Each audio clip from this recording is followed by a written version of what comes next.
නමෝ තස්ස භගවතු අරහතු සම්මා සම්බුද්දස්ස නමෝ තස්ස භගවතු අරහතු සම්මා සම්බුද්දස්ස නමෝ තස්ස භගවතු අරහතු සම්මා සම්බුද්දස්ස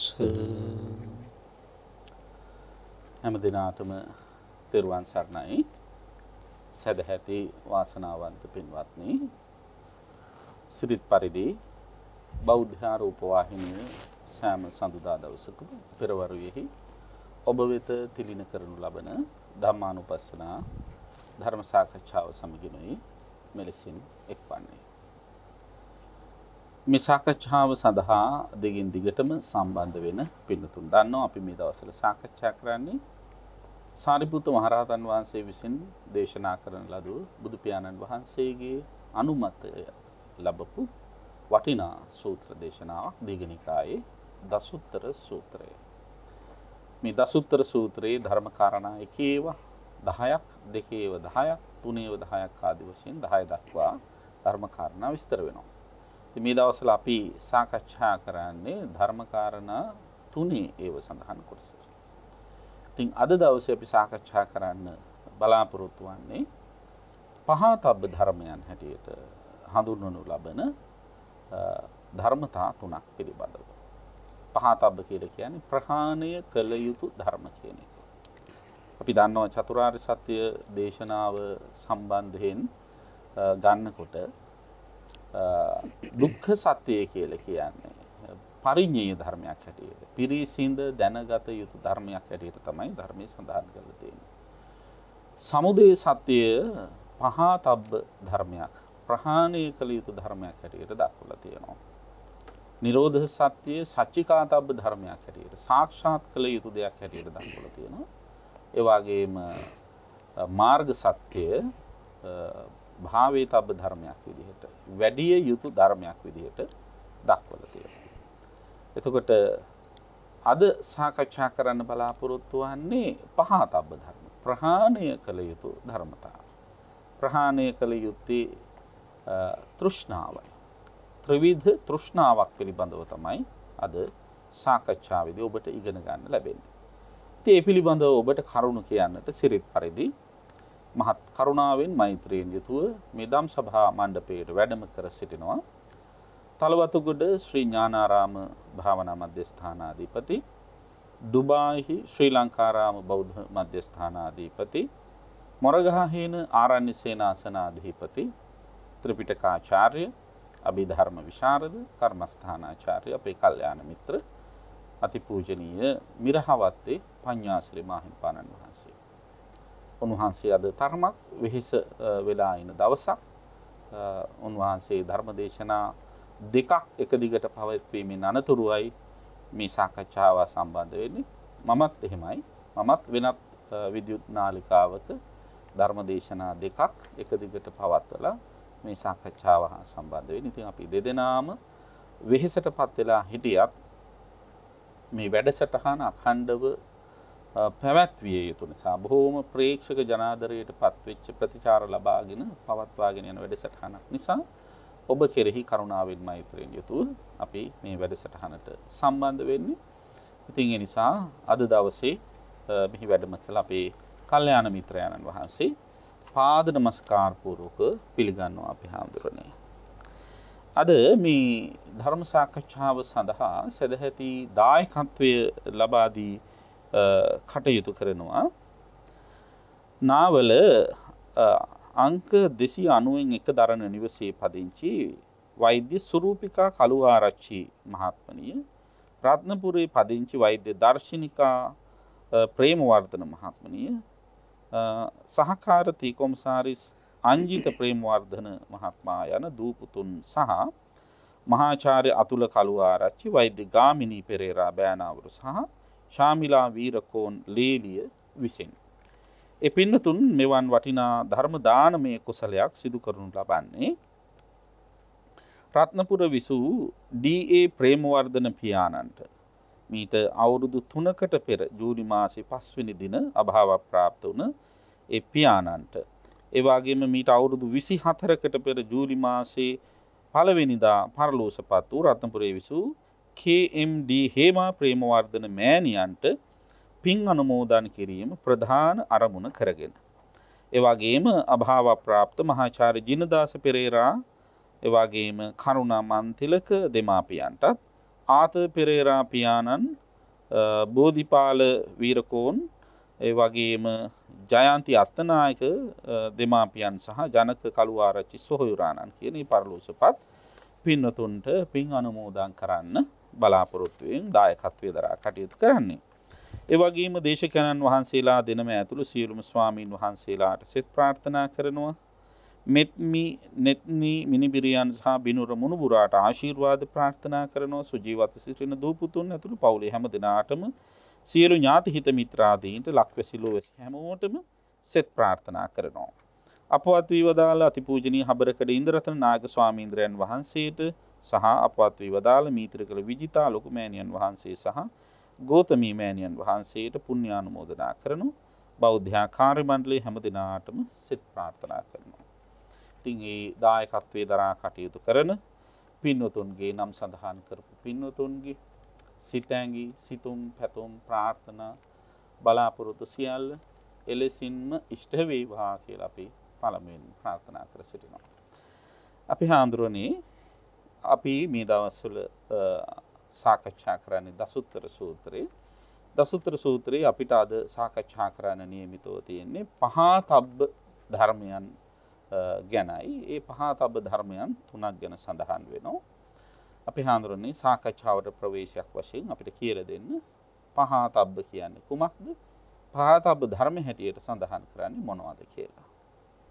තිරුවන් සරණයි. අපගේ කල්යාණ මිත්‍ර ගෞරවනීය තලල්ලේ චන්දකිත්ති ස්වාමීන් වහන්සේ. ඉතින් අපේ පින්වත් ස්වාමීන් වහන්සේ සිහිපත් කළ පරිදිම අද පහතබ්බ ප්‍රහාණය කළ යුතු ධර්ම පිළිබඳව තමයි අත්‍තරම කතා කරන්නේ. ඉතින් අපේ ස්වාමීන් වහන්සේ චතුරාර්ය සත්‍ය මුල් කරගෙන ඊටාම හොඳ කෙටි නමුත් ඊටාම වැදගත් විග්‍රහයක් කළා. ඉතින් දුක්ඛ සත්‍ය පිරිසිඳ අවබෝධ කළ යුතු දෙයක්.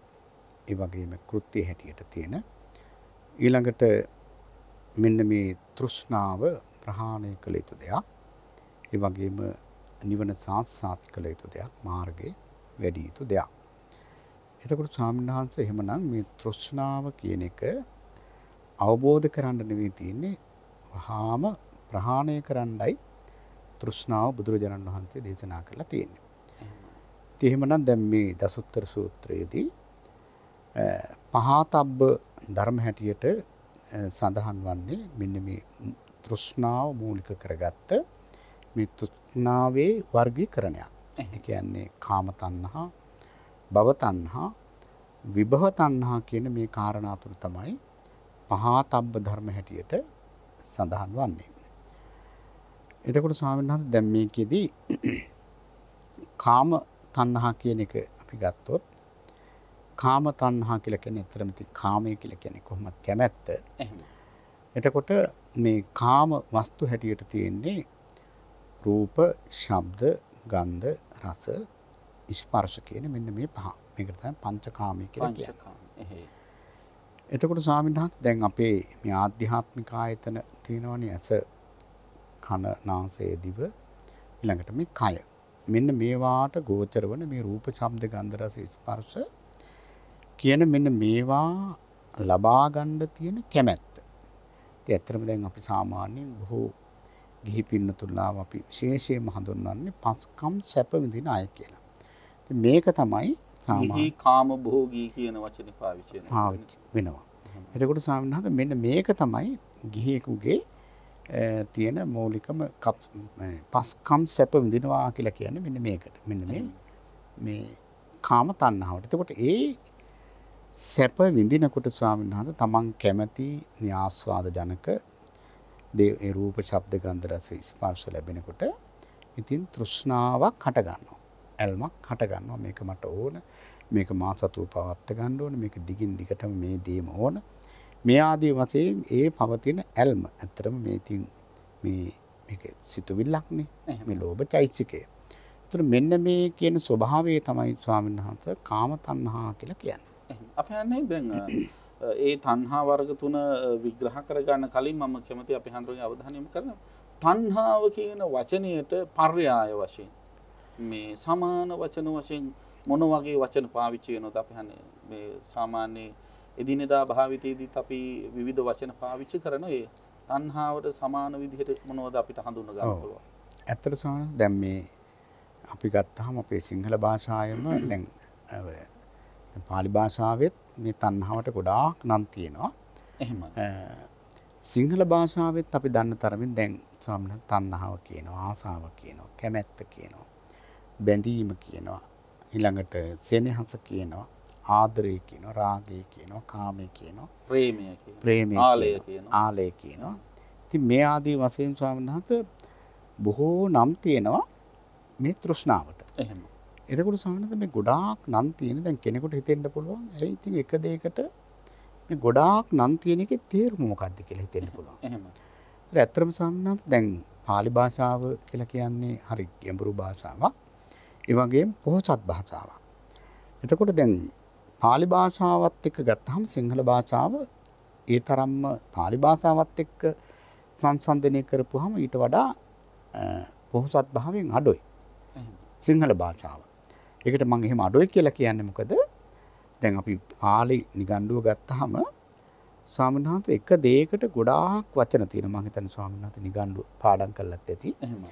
එතකොට දැන් ඒකේ තියෙන එක දෙයක් කියලා දැන් අපි ගත්තොත් ප්‍රඥාව ගත්තොත් ප්‍රඥාවට නම් 31ක් තියෙනවා. පඤ්ඤා, පජානනා, විචයෝ, පවිචයෝ, සල්ලක්කන, උපලක්කන, පණ්ඩිච්චං, කෝසල්ලං, නේපුඤ්ඤං, බහුය. ඔය ආදි වශයෙන් ගොඩාක් නම් තියෙනවා. එහෙමයි. එතකොට ස්වාමීන් වහන්සේ දැන් මේ තෘෂ්ණාව ගත්තාම මට ඒ තෘෂ්ණාවට තියෙන නම් සියල්ල නම් මතක නැහැ පාලියෙන්. නමුත් තෘෂ්ණාවට නිගණ්ඩුවේ ස්වාමීන් වහන්සේ නම් තියෙනවා හරියටම 100ක්. එහෙම. එතකොට ඇයි මේ තෘෂ්ණාවට දැන් කෙනෙකුට හිතෙන්න පුළුවන් ඇයි ඉතින් මෙච්චර එක දෙයකට ගොඩාක් වචන තියෙන්නේ කියලා. ඉතින් ස්වාමීන් වහන්සේ ගොඩාක් වචන තියෙන්නේ ඒ සුදුසු තැනට සුදුසුම වචනේ දාන්න. එක එක පැතිකඩ වලින් විග්‍රහ කරනකොට වඩාත්ම ගැළපෙන වචනය යොදන්න ඕනේ. දැන් අපි සිංහල භාෂාවේ ගත්තොත් දැන් අම්මා කෙනෙක් දරුවෙකුට තියෙන බැඳීමට අපි සුදුසුම වචනේ සාංශ සෙනෙහසනේ. එහෙම. අන්න ඒ වගේ ඒ තැනට ඒ පැතිකඩවලට ස්වාමීන් වහන්සේ කිව්වා වගේ ඉතින් ඒ අවශ්‍ය වචනේ දාන්න තමයි එහෙම. ගොඩාක් වචන තියෙන්නේ. දැන් අපි හඳුරු මතක් කරලා විදිහට දැන් අම්මා කෙනෙක් දරුවෙකුට දක්වන්නේ ආදරයක් වෙන්න පුළුවන්, සෙනෙහසක් වෙන්න පුළුවන්. දැන් එතෙන්ට කාමයේ කියන වචනේ දැම්මොත් ඒක ගැලපෙන්නේ නැහැ. අන්න හරි සාම. එතකොට ඒක සමහර වෙලාවට ස්වාමි පුරුෂයා ස්වාමි දියණිය අතරේ තියෙන දෙයක් වෙන්න පුළුවන්. ඒක කාමයක් වෙන්නත් පුළුවන්, ආදරයක් වෙන්නත් පුළුවන්. ඒ වචන දෙකම පාවිච්චි වෙනව වෙන්න පුළුවන්. ඒ අදාළ තැනට භාවිතා කරන්න වඩාත්ම යෝග්‍ය වචනය තමයි එතනින් දෙන්නේ. යෝග්‍ය වචනේ තමයි සාංශ දෙන්නේ. හැබැයි අපි මූලිකව මතක තියාගන්න ඕනේ මේක දැන් සිතුවිලිත් එක්ක ගත්තාම සිතුවිලි 52යිනේ. එහෙමයි. ඒ සිතුවිලි 52 ලෝභ කියන චෛසිකයට මේ සියලුම වචන යටත් වෙනවා. අන්තර්ගත වෙනවා. අන්තර්ගත වෙනවා. ඒකට දැන් ඔය ආදරයක් කළත් සෙනෙහසක් කළත් මේ අපි හිතමු දැන් විහාරයකට ගිහිල්ලා දැන් විහාරයේ තියෙන අපි සද්ධාවෙන් බුදුරජාණන් වහන්සේට ඉතින් බුදු ගුණ සිහි කරලා වන්දනා කිරීම එක කුසල් සිතක්. නමුත් එතන තියෙන දේවල් වලට අපි විහාරයට වුණත් ආසාවක් ඇති වුණොත් ඒකත් ලෝභය තමයි. එහෙම. අපි හන්නේ දැන් හොඳ තැනකට අපි හඳුරු වැඩි. දැන් අපි හඳුරු මතක් කළා රූප, ශබ්ද, ගන්ධ, රස, ස්පර්ශ කියන මේ පංචකාමයන්ට තියෙන තණ්හාව, කාම තණ්හාව කියන එක. දැන් කවුරු හරි කෙනෙක් විහාරයකට එහෙම නැත්නම් පන්සලකට යනවා අපි හඳුරන්නේ. පන්සලේදීත් කෙනෙකුට ඔය කියන ශබ්ද ඇහෙන්න පුළුවන්. පන්සලේ රූප තියෙනවා. පන්සලෙත් තියෙනවා. දැන් පන්සල කියන්නේ පූජනීය තැන. අපි හිතමු බුදුමෙදුර කියලා අපි හඳුරනවා. සංඝාවාසයට ගියොත් හාමුදුරුවෝ දකින්න හාමුදුරුවෝ නැතුව අපි බුදුහාමුදුරුවෝම ගන්නවා. ඔව්. එතකොට බුදුමෙදුරේ රූප, බුද්ධ රූප තියෙනවා. ඊළඟට පිරිත් හඬ ඇහෙනවා වෙන්න පුළුවන් අපි හඳුරන්නේ. මිහිරි නාදයෙන් බුදු ගුණ ගායනාවක් වෙනවා වෙන්න පුළුවන්. ඊට පස්සේ නහය පිනවන ඉතාම ආකර්ශනීය සුවඳක් වෙන්න පුළුවන් අපි හඳුරන්නේ. කඳුන් කුරු සුවඳක් වෙන්න පුළුවන්. එහෙම නැත්නම් මල් සුවඳක් වෙන්න පුළුවන්. එහෙමත් නැත්නම් බුද්ධ පූජාවට විදාපු කැම වල සුවඳක් වෙන්න පුළුවන්. ඒ වගේම දැන් එතන රසයක් නම් දැනෙන්නේ නැහැ බුද්ධ පූජාව කරා කෑවොත් මිසක්. එහෙම නැතුව ගත්තොත් මේ සුව පහසු අපි හිතමු වායු සමීකරණය කරපු ධාතු මන්දිරයක් වෙන්න පුළුවන්. එතකොට ඒ වගේ තැනකදී ඔය පංචකාමය ඉස්මතු වෙයිද ඉස්මතු කරගන්නේ නැතුව ඉන්න ඕනද මොකද්ද කොහොමද අපි ඒක විග්‍රහ කරගන්නේ? ඇත්තටම සමහරවිට දැන් එතනදී දැන් අපේ ස්වාමීන් වහන්සේ ඇත්තට මෙතන පංචකාමයේම ඒ විහාරය තුළ ඉස්මතු වෙන ආකාරයට මේ ප්‍රශ්නේ ඇහුවා. එහෙමයි. එතකොට ස්වාමීන් වහන්සේ ඇත්තටම දැන් අපි ඒක ගන්න විදිහ තමයි. දැන් අපි තථාගතයන් වහන්සේගේ ඒ රූපය දැකලා නැත්නම් ඒ බුද්ධ ප්‍රතිමාව දිහා බලලා ඒ බුදුගුණ සිහි කරමින් අපි ඒ බුද්ධාලම්බන ප්‍රීතියෙන් ඒක දැකීම තුළින් ස්වාමීන් වහන්සේ ඇත්තට මේක කුසලයකට හරවන්න පුළුවන්. එහෙමයි. අපි දස්සනානුත්තරිය කියලා කියන්නේ ඒක අසම සම දැකීමක්නේ. එහෙමයි. එතකොට අනේ භාග්‍යවත් බුදුරජාණන් වහන්සේගේ අනන්ත බුදුගුණ සිහි කරමින් ඒ දැකීම ජීවමාන සම්මා සම්බුදුරජාණන් වහන්සේ දැක්කා සමානව අපට කුසල් ඇති කරගන්න පුළුවන්. අපි හිතමු දැන් බුදුරජාණන් වහන්සේගේ දැන් නිර්මාණය කරලා තියෙන බුද්ධ ප්‍රතිමාව දිහා බලලා ධර්මයේ ගැන කිසි අවබෝධයක් නැති අයෝනිසෝ මනසිකාරයෙන් හිතන කෙනෙක් මේක හරි ලස්සනයි මේ පාට හරි ලස්සනයි මේ විදිහට හිතුවොත් තමයි ලෝභයක් ඇති වෙන්නත් පුළුවන්. එහෙමයි. දැන් අර රූපය තුලින් අර මේ අනුයන්ජන වශයෙන් එහෙම නැත් මේ මොනවාද ඒකේ තියෙන ෆීචර්ස් ගන්න. දැන් බුද්ධ රූපේ ගත්තා. S2 ගැන හිතලා S2 කාන්තිය ගැන හිතලා තොල් පෙති ගැන හිතලා කම් පෙති ගැන හිතලා හිස කෙස් ගැන හිතලා එහෙම නැත්නම් පොරවල තියෙන සිවුර ගැන හිතලා ඒ විදිහට ගත්තොත් අපි හඳුරන්නේ ලෞකිකත්ව ඉස්මතු වෙන මේ කාමරාගයක් ඇති වෙන්න පුළුවන්ද? පැහැදිලිවම සංස දැන් ඇත්තටම දැන් එකනේ අර දැන් ඔය ප්‍රතිමාවක් නිර්මාණය කරනකොට උනත් දැන් පහුගිය කාලේ බොහොම ආందోලනයකට ලක් වුණා ඔය බුද්ධ ප්‍රතිමා නිර්මාණය කරනකොට අර ඇඟට ඇදිලා වගේ සිවුරු නිර්මාණය කරන්න එපා. එතකොට ඒක කාන්තාලාලිත්‍ය නිර්මාණය කරන්න එපා.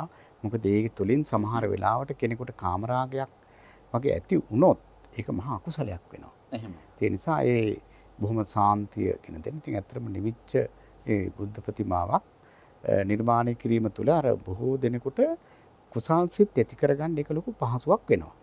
එතකොට ස්වාමීන් වහන්සේ විහාරයකට ගිහිල්ලා අපිට දැන් විහාරයට යන්නේ දැන් ස්වාමීන් වහන්සේත් එක්ක සාමාන්‍ය කතා කරනවත් නෙවෙයි කෙලින්ම විහාරයට. එහෙමයි. එතකොට බොහෝ දෙනෙකුට අර විහාරය ඇතුලේ බුද්ධ ප්‍රතිමාව දැකීමෙන් ඒ ඇතුලේ අපි තු වන්දනාවක් කරනවා ඒක ඇසීමෙන් අර සවනානුත්තර ඒක කුසලයට ඒකාන්තයෙන් ලෙහෙසි හරව ගන්න.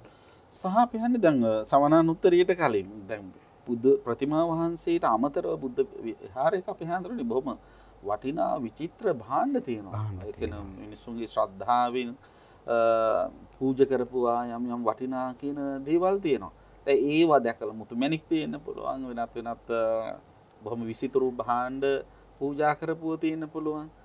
ආභරණ පූජා කරපුවා. දැන් ඒ වගේ දෙයක් දැකලා කෙනෙකුට අවිද්‍යාවක් වගේ ඇති වෙන්නත් පුළුවන් නේද? ආරම්භ සංස එතනදී ඒ විහාරය ඇතුලේ තිබ්බා කියලානේ අපි හිතමු දැන් මැණික් වලට කැමති කෙනෙකුට නිල් පාට මැණික්ක් තියෙන. යාට ආසාවක් ඇති වුණොත් එනිම ලෝභය. එහෙමයි. විහාරය ඇතුලේ දැන් ඒක තියෙන්නේ කොතනද මේ බුදුහාමුදුරන්ගේ S2ද කියන කතාවක් නැත්තම් මේ ඕන රෝම ධාතුවේද කියලා මේ ප්‍රශ්නයක් නෑ සාන්ත. ඒ වෙලාවේ යාට බැඳීමක් ඇති වුණොත් දැන් එහෙමනේ දැන් වක්කලි ස්වාමීන් වහන්සේට උනත් ඒ සද්ධාවත් එක්ක ඇත්තට මෙතන කාම රාගයක් නැතිබුනේ. එහෙමයි. ඒ උන්වහන්සේ ඒකනේ නිතර මහාන උනේ මෙතකොට ඒක ලබා ගන්නනේ. එහෙමයි. ඒක වෙන දෙයක් ධර්මයක් ලබන්න නෙවෙයි උන්වහන්සේ මහාන උනේ. එහෙමයි. එතකොට ස්වාමීන් වහන්සේ විහාරේ උනත් ඇත්තට මේ පංචකාමයෙන්ම යා ගන්න විදිහට ලබන්න පුළුවන්. එහෙමයි. එතකොට තන වෙනස් කරාට හරියන්නේ නැහැ. හිතයි වෙනස් කරන්න ඕනේ. පැහැදිලිවම සංස් හිතයි වෙනස් කරන්න ඇත්තටම හිත පුරුදු කරා නම් ඒ දේ මොකක් වුණත් එයාට ඒක කුසලයට හරවන්න පුළුවන්. එහෙමයි. හැබැයි හිත වෙනස් වෙන්නේ නැතුව විහාරේ නෙවෙයි දැන් ජීවමාන බුදුරජාණන් වහන්සේ හිටියත් රාගයක් ඇති වෙන්න පුළුවන්. එහෙමයි. දැන් ඇත්තටම දැන් අපි ගත්තොත් මාගන්ධියා කියන බ්‍රාහ්මණයා දැන් යා ගිනි දෙවියෝ පුදන වෙලාවේ බුදුරජාණන් වහන්සේ එතනට වැඩම කළානේ. වැඩම කළාම මාගන්ධි බ්‍රාහ්මණතුමාට ඉස්සෙල්ලම මතක් වුණේ මේ ලස්සන ශරීරය දැක්කම රාගයක්. එහෙමයි. රාගයක් ඇති වෙලා එතුමා හිතුවා මෙයා නම් මගේ දුවට ගැලපෙනවා. එහෙමයි. ඒකනේ ගෙදර දුවගෙන ගිහලා දුව ලැහැත්ති කරගෙන ආවෙන්නේ. තෝ මේ ධර්මය කියා දෙන්න නෙවෙයි. නෙමෙයිනේ. එහෙමයි. එතකොට ඒ අවස්ථාවේ බුදුරජාණන් ධර්ම දේශනා කළා. ඉතින් ඒ තුමාට ධර්මය අවබෝධ වුණා. නමුත් ඒකෙදි බලන්න ස්වාමීන් වහන්සේ අපි ජීවමාන සම්මා සම්බුදුරජාණන් වහන්සේගේ දිහා වුණත් අපි අර කාමයෙන් ආශාවෙන් බැලුවොත් එතන අනිවාර්යයෙන්ම ලෝභයක් තමයි වැඩෙන්නේ. එහෙමයි. එතකොට අපි හන්නේ දැන් ඔය වාගේ පූජනීය ස්ථානයක වෙන්න පුළුවන් ඒ වගේම කාමභෝගී ගිහි ජීවිතයක් ගත කරන කෙනෙකුගේ ගෘහස්ත සමාජයේ ගෙදරක වෙන්න පුළුවන් ජීවත් වෙන වෙනත් පරිසරයක වෙන්න පුළුවන් දැන් ගත්තොත් අපි හඳුරන්නේ ජනාධිපති මන්දිරයේ වෙන්න පුළුවන් මේ දවස්වල යම් ආකාරයකට ගත්තොත් අපි හන්නේ විවිධ කාම වස්තුන් කාම දේවල් තියෙනවා. ඒ තුල කාම තණ්හාව ඇති වෙන්න පුළුවන් කෙනෙකුට. ඒ ඇති වෙන කාම තණ්හාව ඇති කරගන්න ඒ කාම තණ්හාවක් ඇති වුණාම දැන් අපි හඳුරු මතක් කළා කාම තණ්හාව කියන්නේ මූලිකව රූප, ශබ්ද, ගන්ධ, රස, ස්පර්ශ කියන වස්තුන්ට ඇති වෙන තණ්හාව කියලා. එතකොට එහෙම එකක් ඇති වුණොත් කොහොමද අපි හන්නේ නවත්තගන්නේ? ඔව් ඇත්තටම ස්වාමීන් වහන්සේ ඒකට දැන් අපි කර්මස්ථාන වශයෙන් ගත්තොත් ඒ කාමයට ප්‍රතිවිරුද්ධ එකම දේ තමයි අසුභ භාවේතා බා රාගස්ස පහනාය. එහෙම. එතකොට ඊළඟට නත්තියේතා දිසම්මිත්තං යථාකාය ගතා සති කියලා ධර්මයේ සඳහන් වෙනවා. මේ කාම ප්‍රහාණයට නැත්තම් තෘෂ්ණාව ප්‍රහාණය කරන්න හොඳම දේ තමයි ප්‍රධානම දේ තමයි අසුභ භාවනාව. එහෙමයි. දැන් අපි මේ ශරීරය වුණත් සංස දෙතිස් මේකට බැඳිලා අපි වැඩියෙන්ම බැඳිලා ඉන්නේ. අපි ගත්තොත් මේ තෘෂ්ණාව වර්ගීකරණය කරොත් අපි වැඩියෙන්ම බැඳිලා ඉන්නේ අපේ කයටනේ. එහෙමයි. මේ අපි මම කියන මේ සංඥාවත් එක්ක මේ පංච උපාදාන ස්කන්ධයට. එතකොට සාමනාත දැන් ඒ තෘෂ්ණාව මැඩපවත්ව ගන්න තියෙන ප්‍රධානම දේ ඉතින් ඇත්තටම අසුභ සංඥාව තමයි. අපි හන්නේ දැන් රූපය සම්බන්ධයෙන් නම් අපි හඳුරු කියන විදිහට බොහොම පැහැදිලිව අපිට තේරුම් ගන්න පුළුවන්. දැන් කෙනෙකුට ඇති වෙනවා අපි හන්නේ ශබ්දයේ පිළිබඳව කාම තණ්හාව. ඔව්. එතකොට කොහොමද අපි මේ අසුභ සංඥාව ඔව් ඇත්තටම දැන් පිළිකුල වඩලා කොහොමද කරගන්නේ?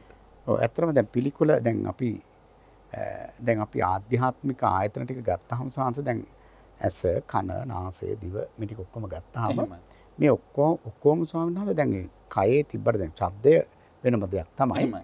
නමුත් ඒවා ගෝචර වන ප්‍රධාන ආධ්‍යාත්මික ආයතන අනිත්‍යයි. එහෙමයි. ඒතර අපිට දැන් ඇත්තටම ඔය කියන විදිහට දැන් අපිට ඒ තෘෂ්ණාව නැති කරගන්න ඇත්තටම හැම දෙයකම අනිත්‍ය සංඥාව දකින්න නම් ඒ ශබ්දයේ, ගන්ධයේ, රසයේ, ස්පර්ශයේ මේ හැම දෙයකම අනිත්‍ය අපි දකිනවා නම් ඒකාන්තයෙන් අපි ඇත්තට මෙතෙන්ට බැඳෙන්නේ නැහැ. ඒ කියන්නේ පිළිකුලට අමතරව දකිය යුතු දේ තමයි අනිත්‍ය සංඥාව. ඔව් ඇත්තටම පටික්කෝලේ සහ අසුභය සහ එක ළඟින් යන්නේ. එහෙමයි. එතකොට ඉතින් ඇත්තටම අනිත්‍ය දැකීම තුළින් මොකද අනිත්‍යයි කියලා කියන්නේ නිට්ටය නෑ කියන එකනේ. එහෙමයි. ඉතින් නිට්ටය නෑ නිට් දෙයකට අපි සාමාන්‍යයෙන් බැඳෙන්නේ නැහැ. දැන් පිළිකුල උනත් ගන්න පුළුවන් නේද? අපි හන්නේ දැන් මොකද හඬ කියලා කියන්නේ අපි හිතමු කටින් පිට වෙන එකක්නේ. එතකොට කට තියෙන කයේ හඬ වගේ දෙයක් සාන්ත ඒක තමයි ආධ්‍යාත්මික ආයතන ටික අපිට පිළිකුල් වශයෙන් ගන්න පුළුවන්. දෙතිස් කුණපය. නමුත් සානත ඒකෙන් දැන් මේ ඇහැ නිසා ඇති වෙන රූපය අපිට ගොඩක් දුරට අනිත්‍ය වශයෙන් ගන්න එක තමයි වටින්නේ. වටින්නේ එහෙමයි. ඒක තමයි පහසු. ඊළඟට අපි දැන් ශබ්දය ගත්තත් මේ ශබ්දය කියලා කියන්නේ රූපයක් නේ ස්වාමීන් වහන්සේ. දැන් අපි රූප කියලා දැන් ඇහැට පේන දේ විතර දැන් කෙනෙකුට කිව්වහම රූප කිව්වහම එක පාර මුලුවට යන්නේ ආවේ පේන රූප කියලා. නමුත් රූප කියන එකේ තේරුම ගත්තාම රුප්පතීතනේ කැඩී බිඳී යන ඔව් කැඩී බිඳී වෙනසී යන දේ. එහෙමයි. එතකොට ශබ්දය කියන එකත් කැඩලා බිඳිලා වෙනසලා යන දෙයක්. එහෙමයි. එතකොට ඒකත් රූපයක්. එහෙමයි. ඊට පස්සේ නහයට ආග්‍රහණ වෙන ගන්ධ සුවඳත් රූපයක්. දිවට ආග්‍රහණ මේ දිවට දැනෙන රසයත් රූපයක්. කයට දැනෙන පහතත් රූපයක්. ඒවත්නේ අපි ගෝචර රූප කියලා කියන්නේ. එතකොට සාන්ත මේ ඒවා අනිත්‍ය වශයෙන් දකිනවා නම් අපිට ඇත්තටම මේ තෘෂ්ණාව අඩු කරගන්න පුළුවන්. අඩු කරගන්න පහසුයි. එහෙමයි. දැන් මම අහුවේ දැන් සමහර අය ගායක ගායිකාවෝ ඉන්නවා. ගායක ගායිකාවන්ගේ හඬට බොහොම වශීකృత වෙනවා. ඔව්. එතකොට දැන් ඒ හඬ නිසා ඇතිවෙච්ච යම් ශබ්ද මුල් කරගත්ත රාගයක් තියෙනවනේ ඒ රාගය නැති කර ගැනීමට ශබ්ද තණ්හාව. එහෙමයි. එතකොට අපි හඳුරු පැහැදිලිවම ප්‍රකාශ කළා ඒ අනිත්‍ය වශයෙන් දකින්න කියන එක. ඒ වගේම දැන් මේ හඬ නිකුත් වෙච්ච දැන් අපිට බැලුවොත් ගායිකාවකගේ හෝ ගායකයෙක්ගේ මුවින් නිකුත් වෙච්ච හඬක් ගැන කතා කරනවා නම් අපි හඳුනන්නේ සංගීත භාණ්ඩයකින් නැතුව මුවින් නිකුත් වෙච්ච හඬ ගැන කතා කරනවා නම් මේ ඒ මුව අයිති රූපයද පිළිකුලට ලක් වෙලා යනකොට කැඩී බිඳී වෙනසී යනකොට ඒ කියන්නේ දත් හැලිලා හාන්දරෝනේ නියම තැන් වල හුලම් පිට වෙන්නේ නැති වෙනකොට වෙන තැන් අනවශ්‍ය තැන් වල හුලම් පිට වෙනකොට තොල් ඇදවිලා තියෙනකොට අපි හාන්දරෝනේ නියම විදිහට අක්ෂර උච්චාරණය කරන්න බැරි වෙනකොට මේ ශබ්දය සම්පූර්ණයෙන්ම වෙනස් ශබ්දයක් කියලා තේරුම් ගැනීම තුළ පුළුවන් ද ඒක ඔව් ඇත්තටම ස්වාමීන් වහන්සේ හොඳ තැනකට ආවා. ඉතින් ඇත්තට මේ විපරිණාමය ඇත්තට මේවට දිගින් දිගට මේ ආධ්‍යාත්මික ආයතනයන්ගේ තියෙන ඒ වෙනස් වීම ඊළඟට බාහිර ආයතනෙන්ටත් ඒකාන්තයෙන්ම බලපාන. ඒතර සාන්ත දැන් ඔක ඇත්තටම දැන් ස්වාමීන් වහන්සේ ඔය ටික කියනකොට මට මතක් වුණේ ඇත්තටම අර නන්දකෝවාද සූත්‍රය වැනි සූත්‍රයකින් අපි ගත්තොත් ඒකේ පැහැදිලිවම තියෙනවා මේ ඇහැ අනිත්‍යයි. දැන් අප අනිත්‍ය තමයි එතන පෙන්වන්නේ. එහෙමයි. එතනදී අපිට මේ තෘෂ්ණාව ප්‍රහාණය කරන්න මේ අනිත්‍ය සංඥාව එහෙම බලපුවම හරි පහසුයි. එහෙමයි. දැන් බලන්න ඉතින් ඇහැ අනිත්‍යයි. ඊළඟට ඇහැට ගෝචර වෙන රූපය අනිත්‍යයි.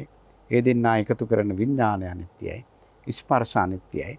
ඊළඟට සංසේ ස්පර්ශයෙන් සෑතින වේදනාව දැන් මොකක් හරි ඒ ගීතයක් අහලා ඉතින් විඳින මහා සැප වේදනාව ඒකත් අනිත්‍යයි. ඒ වේදනාව නිසා ඇතිවෙන තෘෂ්ණාව අනිත්‍යයි. එතකොට එහෙම බලනකොට ඇත්තටම සංස දැන් අපි ගෝචර රූප ටික ගන්න පුළුවන්. ගත්තාම අනිත්‍ය සංඥාව තුළින්ම අපට මේ තෘෂ්ණාව නැති කරගන්න පුළුවන්. එහෙමයි. අපි හන්නේ දැන් එතකොට දැන් අපි තෘෂ්ණාවෙන් පොඩ්ඩක් එහාට ගියොත් මේ කාම වස්තුන් මුල් කරගෙන මානය ඇති වෙන්නත් පුළුවන් ද අපි හඳුරන්නේ. ඔව්. දැන් රූපය මුල් කරගෙන මානයටපත් වෙන්න පුළුවන්. ශබ්දය මුල් කරගෙන මානයටපත් වෙන්න පුළුවන්. නේද? මගේ හඬ කියලා. පැහැදිලිවම සංස. ඒ වගේ මේ කාම වස්තුන් මුල් කරගෙන මානය ඇති වෙන්නත් පුළුවන්. පැහැදිලිවම සංස දැන් අද බොහෝ දෙනෙකුට මාන්නය ඇති වෙලා තියෙන්නේ මේවටනේ. එහෙමයි. දැන් තමන්ගේ තියෙන රූපයට සමහර රූපයෙන් මත් වෙලා. එහෙමයි. තමන්ගේ තියෙන හඬෙන් මත් වෙලා. ඊළඟට ස්වාමීන් තව තමන්ට තියෙන භවභෝග සම්පත් පිළිබඳව මාන්නය ඇති කරගෙන. ඉතින් මේ තියෙන මේ දේවල් නිසා ඇත්තටම අනේක විද කෙලෙස් ඇති වෙන්න පුළුවන් අයෝනිසෝ මනසිකාරයත් එක්ක එකතු වුණාම මේවා නිසා ඇති මාන්න, දිට්ඨි ආදි වශයෙන් තියෙන නොඑක් විදිහේ කෙලෙස් ධර්මයන් ඇති වෙන්න පුළුවන්. ඇති වෙනවා ඇත්තටම. මට මතක් වෙනවා අපි මේලා අර අනිච්ච සංඥා සූත්‍රයේ සඳහන් වෙනවනේ අර එක නැට්ටකින් එල්ලිලා තියෙන අඹ වල්ලකට ඒ අඹ වල්ලේ අර නැට්ටට පොල්ලකින් ගහලා බිම දැම්මහම අඹ ගෙඩි ටික ඔක්කොම බිම වැටලා සීසී කඩේ යනවා වගේ. බබුස් තන මිටියක් අරගෙන ගලක අපුල්ලනකොට ඒකේ තියෙන අර ඇට ඔක්කොම ගැලවිලා විසි වෙලා යනවා වගේ. කුඹුරක් සීසාන වෙලාවේදී ඒකේ අර ගොයන් ගස්වල තියෙන මුල් ඔක්කොම ගැලවිලා ඉරිලා යනවා වගේ. ඒ රාගානුසය, මානානුසය ආදී අවිජ්ජානුසය ආදී සියල්ල දුරු වෙන්නට හේතු වෙනවා. ඒකට වඩාත්ම ගැළපෙන දේ තමයි අනිච්ච සංඥා. අනිච්ච සංඥාව. ඒක නිසා වෙනස දැන් අනිත්‍ය භාවනාව අනිත්‍ය සංඥාවයි තථාගතයන් වහන්සේ වදාරන්නේ මේ කර්මස්ථාන අතුරෙන් කැණි මඩල වගේ කියලා. එහෙමයි. ඉතින් අපි වහලේක ප්‍රධාන දේ නිසා කැණි මඩලෙන් පහත් වුණොත් වහලේ පහත් වෙනවා. එහෙමයි. ඊළඟට සක්විති කියන නම පාවිච්චි කරන දැන් සක්විති සියලු රජවරුන්ගේ ප්‍රාදේශීය රජවරු, ප්‍රාන්ත රජවරු සියලු රජවරුන්ට වඩා සක්විති රජවරු කියලා කියන්නේ මහා පුණ්‍ය 이르දියක්. එතකොට දැන් මේ සියලු කර්මස්ථාන අතුරෙන් බුදුරජාණන් වහන්සේ හඳුන්වන්නේ අනිත්‍ය සංඥාව ප්‍රබලම භාවනාවක්. කියන්නේ මේ අනිත්‍ය සංඥාව වැඩි වීම තුළින් අපේ සාමනාත මතක් කරපු විදිහට ඇත්තටම කෙලෙස් ධර්ම පහක් එකපාරම නැති කරන්න පුළුවන්. එහෙමයි. දැන් අපි අසුබෙන් නම් කෙලින්ම රාගය විතරනේ. එහෙමයි. දැන් නමුත් මේ අනිත්‍ය සංඥාව තුළින් ඇත්තටම සාමනාත කාම රාගය නැති කරන්න පුළුවන්. රූප රාගය නැති කරන්න පුළුවන්. භව රාගය නැති කරන්න පුළුවන්. ඊළඟට අස්මිමාන්නේ අර මම කියන සංඥාව නැති කරන්න. අවිජ්ජාව නැති කරන්න පුළුවන්. එතකොට දැන් ඔය ටිකනේ අපිට මේ සසර පැවැත්මට හේතු වෙලා තියෙන්නේ. එහෙමන අනිත්‍ය සංඥාව තුළින් ඒ සියල්ලම බිඳ දාන්න පුළුවන්. එහෙමයි. එතකොට අපි හන්නේ දැන් අපි දැනගත්ත දැන් කාම තණ්හාව මූලිකව මේ කාම වස්තුන් පදනම් කරගෙන ක්‍රියාත්මක වෙන තණ්හාවක් කියන එක. එතකොට කාම වස්තුන් හැටියට අපි දැක්කේ රූප, ශබ්ද, ගන්ධ, රස, ස්පර්ශ කියන මේ කාරණා පහනේ. සාමාන්‍යයෙන් අපි හඳුරන්නේ සාම්ප්‍රදායික ධර්මදේශනාවලදී පවා ගොඩක් තැන්වලදී කියවෙන්නේ තණ්හාව නැති කරන්න දෙන්න කියලා. දන් දෙන්න කියලා. ගොඩක් වෙලාවට ලෝභය, තණ්හාව, තෘෂ්ණාව නැති කරන්න පින්වත්නි පුළුවන් තරම් දෙන්න ආදී වශයෙන් එහෙම ඉගැන්වීම්නේ කරන්නේ. දෙන තරමට ලැබෙනවා. එහෙම නැත්නම් මොන හරි කියලා මේක මේ ආනිසංස ලැබෙනවා කියලා දීමේ වටිනාකම් ගැන කියලා අපි ඒක පැහැදිලි කරගන්නවා අපි හඳුරන්නේ. එතකොට දැන් තෘෂ්ණාව නැති කරන්න දැන් මේ විදිහට දැන් අපි බැලුවොත් දැන් අනිත්‍ය සංඥාව තමයි මූලිකවම උපකාර වෙන්නේ. එතකොට දැන් අර වාගේ දීමනා තුලින් උනත් අපිට යම් මට්ටමක නැති කිරීමක් කරගන්න බැරිද හඳුරන්නේ දැන් අර කාම වස්තුන්ට තියෙන ආශාව. ඇත්තටම සංස දැන් අපි ලොකු දේවල් වලට එන්න කලින් අපි මේක ක්‍රමේ ඇත්තට මේ ධර්මයේ ගත්තොත් සම්මානස ක්‍රමක්‍රමයෙන් ගැඹුරට යන ධර්මයක්. එහෙමයි. එතකොට දැන් ඇත්තටම ප්‍රාථමික වශයෙන් ස්වාමීන් අපි දන් දීම තුළින් ඇත්තටම ලෝභය යම්කිසි මට්ටමකට අපිට ප්‍රහාණය කරගන්න, ඒ කියන්නේ අපි මූලික ප්‍රාථමික වශයෙන් ඒ දන් දීම තුළිනුත් දැන් කෙනෙකුට Taman සතු රුපියලක් දෙන්න බෑ නිසා මේ පරිත්‍යාග චේතනාවක් අලෝභයක් නැත්තම් ඉතින් එහෙමනම් දීම තුළින් අපිට මේක ඒක නැත්තරම දීම තුළින් බුදුරජාණන් වහන්සේ දාන පාරමිතාව තුළින් ඇත්තටම උන්වහන්සේ ඒක ආරම්භක පියවර හැටියට තමයි දානය හඳුන්වන්නේ. ආරම්භක පියවර හැටියට සාන්ත මේ දීම තුළින් ඇත්තට මේ තෘෂ්ණාව ලබා ගන්න පුළුවන්. ඉතින් හැබැයි අර සහ මුලින්ම මේක විද්ධාංශනය කරන්න නම් නැති කරන්න නම් අනිවාර්යයෙන්ම මුලින්ම ගලවලා දාන්න නම් අනිත්‍ය සංඥාව, අසුභ සංඥාව, අනාත්ම සංඥාව එහෙම මේ විදිහේ සංඥාවන් අනිවාර්යෙන් අපි පුරුදු කරන්න වෙනවා. දැන් අපි කාම තණ්හාව ගැනම නේ කතා කරේ මූලිකව. දැන් කාම තණ්හාවේදී රූප කාම තණ්හා, සද්ද කාම තණ්හා ආදී වශයෙන් ඒක පහකට අපි විග්‍රහ කර ගන්නවා. අපි හන්න දැන් අපිට යම් කිසි රූපයකට කැමැත්තක් ඇති වෙනවා. දැන් බොහොම පැහැදිලි ඒ රූපය පිළිබඳව අනිත්‍ය සංඥාවෙන් දැකලා ඉවර වෙලා ඒ තණ්හාව නැති කර ගන්න ක්‍රමවේදයක් අපිට තියෙනවා.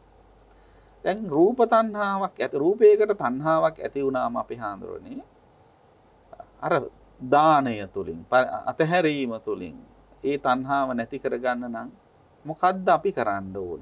දැන් සරලව කිව්වොත් පරිබාහිර පුද්ගලයෙක්ට අපි පුද්ගලයෙකුගේ රූපයට අපිට කැමැත්තක් ඇති වෙනවා. දැන් පිරිමි කෙනෙකුට කාන්තාවක් කෙරෙහි කැමැත්තක් ඇති වෙන්න පුළුවන්. කාන්තාවකට පිරිමි කෙනෙක් කෙරෙහි කැමැත්තක් ඇති වෙන්න පුළුවන්. දැන් නම් පිරිමියටත් කැමැත්ත ඇති වෙන අයිතිවාසිකම් ගැන කියන හඬ දැන් ඉස්මතු වෙලා එනවා අපි හඳුරන්නේ. එතකොට ඒ වගේ කැමැත්තක් ඇති වුනහම දැන් අපි කියනවා කැමැත්ත තණ්හාව නැති කර ගැනීම සඳහා අතහැරීම පුරුදු කරන්න කියලා. ඉතින් අපිට මේ කැමැත්ත ඇති වෙලා තියෙන්නේ පිටස්තර පුද්ගලයෙකුට. අපිට එතකොට අතහරින්න කියලා කියන්නේ මොකද්ද අපි? ඒ පුද්ගලයා අතහරින එකද? එහෙම නැත්නම් අපේ හිතේ තියෙන කැමැත්ත අතහරින එකද? එහෙම නැත්නම් වෙන දානයක් දීලා අපිට අර කැමැත්ත අතහැර ගන්න පුළුවන්ද? මොකද කරන්නේ? ඇත්තටම සංස එතන හරි වැදගත් ප්‍රශ්නයක්. අපි යම් කිසි දෙයකට බැඳුනොත් ඒක අපි ආස්වාදයක් දැකලානේ සංසයකට බැඳෙන්නේ අපි. එහෙමයි. අපි ඕනම දෙයකට ඒකේ තියෙන ආස්වාදයට තමයි අපි බැඳෙන්නේ. එහෙමයි. එතකොට අපි මේ වෙලාවේ ඇත්තට මේකේ ආදීනව පැත්ත දකින්න ඕන. අපි දැන් ස්වාමීන් වහන්සේ කිව්වා පුජ්‍යලයකට. ඒ පුජ්‍යලයකට බැඳෙනකොට ඉතින් අපි ඒක තමයි අර දිතිස් කුණපේ වගේ භාවනාවක් අපි හිතමු පුජ්‍යලයකට ලකුවට බැඳිලා යනවා නම් අපි අනිත්‍ය සංඥාව නැත්තම් ඒ පුජ්‍යලයාගේ දිතිස් කුණපයන් හොඳට මනසිකාර කරන්න පුළුවන් නම් අපිට ඒ පුජ්‍යලයා කෙරෙහි තියෙන ඒ පුජ්‍යලයාගේ ඇත්ත ඇති සැටියෙන් ඒ තියෙන කුණප කොටස් අපිට හොඳට දකින්න පුළුවන් නම් ඇත්තට මේ පුජ්‍යලයා කෙරෙහි තියෙන තෘෂ්ණාව නැති කරගන්න පුළුවන්. දැන් අපි දැන් මලක් පූජා කිරීම වුණත් දැන් ලස්සනම නිර්මාණයක් නේ මලක් කියලා කියන්නේ. දැන් බලන්න මේ මල පූජා කිරීමෙන් පම අපේ පැරැන්නෝ ඒක හැරෙව්වේම මේ තෘෂ්ණාව නැති කරන්න. දැන් අත්‍තරම දැන් පූජීමි බුද්ධං කුසුමේන නේන පුඤ්ඤේන මේ තියෙන ලබහමි මොක්කං පුප්පම් මිලායාති අතයි ධම්මේ. කායෝ තතයති විනාත භවං. ඒතර මේ ලස්සන මල තථාගතයන් වහන්සේ පූජා කරනවා. පූජා කිරීමෙන් අනල්ප පුණ්‍ය නිධානයක් නිධාංගත වෙනවා. හැබැයි මේ මලන් මිලින වෙන්නා වගේ මගේ ජීවිතයත් විනාශ වෙනවා මේ අනිත්‍ය වෙලා යනවා කියන එක. එතකොට සාමාන්‍යයෙන් අර පුජ්‍යලයා කෙරෙහි තියෙන බැඳීම අපිට නැති කරගන්න නම් ඒක අපි යථා ස්වභාවය අනිත්‍ය වශයෙන් නැත්නම් අසුභ වශයෙන් ඇත්ත ඇති සැටියට අර විපල්ලාසයෙන් තොරව නියම නිවැරදි ආකාරයෙන් අපි ඒක දැක්කොත් ඇත්තටම දැන් අපි කෙනෙකුට දැන් ස්වාමීන් වහන්සේ කිව්වා වගේ අපි යම් කිසි දෙයකට බැඳෙන්නේ ඒකේ යථාර්ථය අපි දකින්න නැතුවනේ. එහෙමයි. ඇත්තට මේකේ තියෙන යථාර්ථය හරියට දැක්කනම් අපිට එහෙම බැඳීමක් ඇති වෙන්නේ නැහැ. එහෙමයි. දැන් අන්න ඒක තමයි මම දැනගන්නවා. දැන් අපි හන්නේ දැන් කෙනෙකුට ඔය රූපවලට, ශබ්දවලට, ගන්ධ රස ස්පර්ශවලට බැඳීමක් ඇති වෙනවා. තණ්හාවක් ඇති වෙනවා. දැන් එහෙම හිතලා තණ්හාව ඇති වෙලා දැන් අපේ සාම්ප්‍රදායික ඉගැන්වීම තුළ අපි අහලා තියෙනවා තණ්හාව නැති කරගන්න නම් දන් දෙන්න ඕන කියලා. ඔව්. ඒකට සාංගික දානයක් දෙනවා. මොකද මට මේ පංචකාම සම්පත් පිළිබඳව ලොකු තණ්හාවක් ඇති වුණා. ඒක නැති කර ගැනීම අදහසින් මම මේ දානයක් දෙනවා කියලා දානයක් දුන්න පමණින් අපි හඳුරන්නේ අර තණ්හාව නැති වෙනවා. නෑ නෑ එහෙම නම් නැති වෙන්නේ දැන් සමහරලාට දැන් මොකද දැන් ගොඩක් අය අර වාගේ දාන දීලා සෑහීමටපත් වෙනවා. මම තණ්හාව නැති කරගන්න ඕන තරම් දන් දීලා තියෙනවා, ඕන තරම් නිවනට අවශ්‍ය වැඩ කරලා තියෙනවා කියලා.